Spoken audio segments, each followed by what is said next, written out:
Hi friends, welcome to my channel. అందరికీ ముందుగా happy new year. So new year స్పెషల్గా నేను స్వీట్ చేయబోతున్నాను. స్వీట్తో స్టార్ట్ చేద్దామని. సో ఏం లేదు, గాజర్కా హల్వా చేయబోతున్నాను. వింటర్ స్పెషల్ ఇప్పుడే దొరుకుతుంది కదా గాజర్, అందుకని గాజర్కా హల్వా చేసి చూపిస్తున్నాను. గాజర్ హల్వాకి కావాల్సిన పదార్థాలు: గాజర్, గ్రేట్ చేసి పెట్టుకున్న గాజర్, 1/2 kg షుగర్, కొన్ని డ్రై ఫ్రూట్స్, కొంచెం నెయ్యి, అలాగే 1/2 లీటర్ పాలు. సో ముందుగా ఒక 1/2 kg గాజర్ తీసుకున్నాను. మంచిగా కడిగేసి పొట్టు గీరి ఇలా సన్నగా గీరి పెట్టుకున్నాను అనమాట. సో ఇప్పుడు దీన్ని మనం ప్యాన్లో వేసుకుందాం. ముందుగా ఒక కడాయి తీసుకున్నాను. అందులోకి ఒక టీ స్పూన్ నెయ్యి వేస్తున్నాను, ఎందుకంటే డ్రై ఫ్రూట్స్ వేయించడానికి.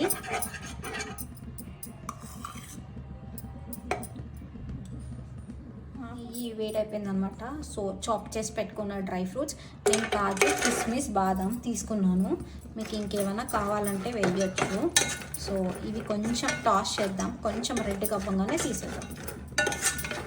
డ్రై ఫ్రూట్స్ అన్నీ వేగిపోయాయి అనమాట, రెడ్గా అయిపోయి. సో నేను తీసేస్తున్నాను. మళ్ళీ ఇదే గిన్నెలో ఇంకొంచెం నెయ్యి పోసుకొని గాజర్ వేయించుకున్నాము. ఇదే ప్యాన్లోకి ఇంకొక స్పూన్ నెయ్యి వేసుకుంటున్నాను. ఇది కొంచెం వేడవ్వగానే ఇందులో గాజర్ వేద్దాం. నెయ్యి వేడైపోయింది. సో గ్రేట్ చేసి పెట్టుకున్న గాజర్ వేసేసుకుంటున్నాను. 1/2 kg. ఇది నెయ్యిలో బాగా ఫ్రై అవ్వాలి. తర్వాత ఫ్రై అయ్యాక చూద్దాం. ఒకసారి ఇలా మొత్తం కలుపుకుందాము. నెయ్యిలో వేసాం కదా, కలిపి కొద్దిసేపు మూత పెడదాం. సో కొంచెం హాఫ్ కుక్ అయిపోయింది అన్నమాట.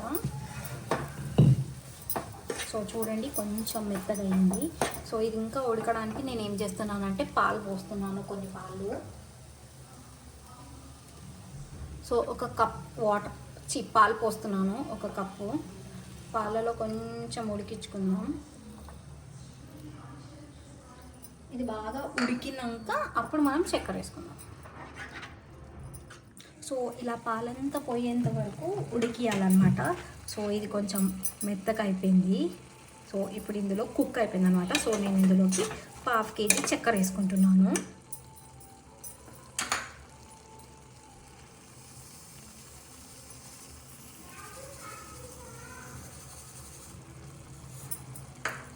సో చక్కెర వేసి ఇలా ఒకసారి కలిపి పెట్టుకున్నాను.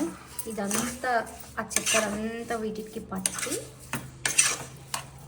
ఇంకొక 5-10 minutes అలా కుక్ చేసుకున్నాను. సో చక్కెర వేసాం కదా, చక్కెర అంతా కరిగిపోతుంది అనమాట. కరిగి ఇలా వాటర్లో అవుతుంది.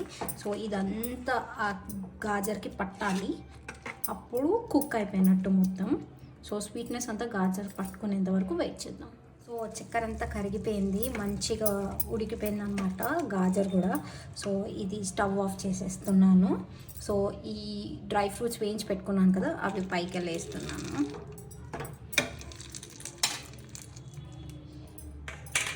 సో డ్రై ఫ్రూట్స్ వేసేసి ఒకసారి ఇలా కలుపుకొని సర్వింగ్ బౌల్లోకి తీసుకుందాం. గాజర్కా హల్వా రెడీ అయిపోయింది. స్మెల్ మాత్రం నాకు సూపర్ వస్తుంది. మీరు కూడా ఈ రెసిపీని ట్రై చేయండి. ఎలా ఉందో నాకు కమెంట్ సెక్షన్లో చెప్పండి. వింటర్ స్పెషల్ ఇది అనమాట. సో ఈ సీజన్లోనే వస్తుంది కాబట్టి తప్పకుండా ఈ రెసిపీని ట్రై చేయండి. మళ్ళీ అందరికీ happy new year. Thank you for watching and please to subscribe.